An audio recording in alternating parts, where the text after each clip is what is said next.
What's up, guys? It's Lugo back with Flex Appeal episode 146. Today was week 25, day number one. I had my primary bench session of the week.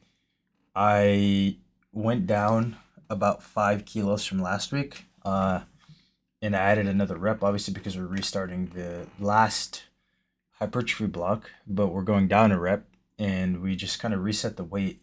So this week it was, or today it was 231, 105 kilos. I'm gonna be honest, like this session kind of sucked. Overall, like it just felt heavy when I was warming up. Like these weights just felt very heavy, and it didn't really feel like I had a good groove going on bench. Today it just kind of felt foreign and very heavy. I'm not sure why, but it was kind of the trend throughout that it just everything felt heavy. Dumbbell bench felt heavy. My shoulder press, I kind of like slid back a pretty significant amount, which is a little bit strange, because from last week or my last weigh-in, I went down less than I normally do. I think I went from like 250 to 249, like a pound maybe, because I was eating a little bit more.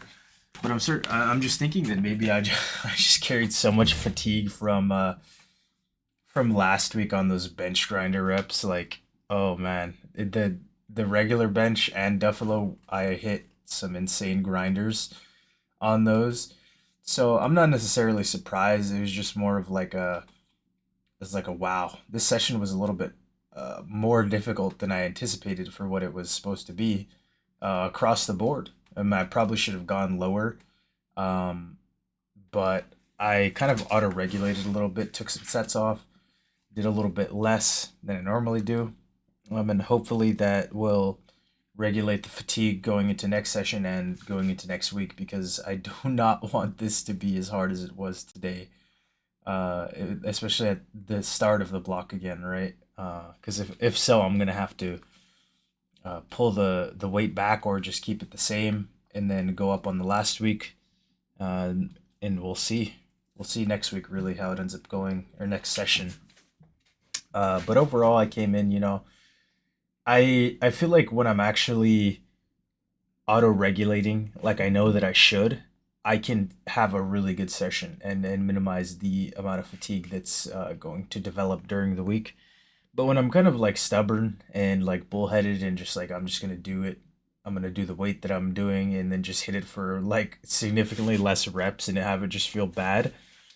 I It's gonna be a bad session, But all things considered, obviously I didn't do the weight that I wanted for the reps that I wanted, but I auto regulated down and I still fell within the rep range that I wanted to achieve and got the stimulus and the exertion that I had desired from the exercises. So anytime I could do that successfully, I think it's a W in my book for the session because it shows that I'm able to, keep my head level and just focus on what needs to be done, not what I want to do. So it was pretty good for me, I think, to have this session because it kind of set the tone and realized that maybe I just need to pull back a little bit because the fatigue is very high coming off of the last week. So um, that's pretty much my thoughts on the session, what I had to do, and I'm honestly still excited for the week. Obviously it's going down in weight, so it's not going to be too crazy. But these are the numbers that I wanted to get back to the working range of, and it's easy to look at it and say it's not impressive, but for me, getting back into like working with 200 on bench and like mid twos on squat and deadlift like threes, mid threes, it's a good base to start building from for me. So I'm just excited to keep putting the work in, and I'm here for you guys to enjoy. So if you did enjoy, consider leaving a like, comment, or subscribe, and I will see you tomorrow for day number two. Thanks for watching.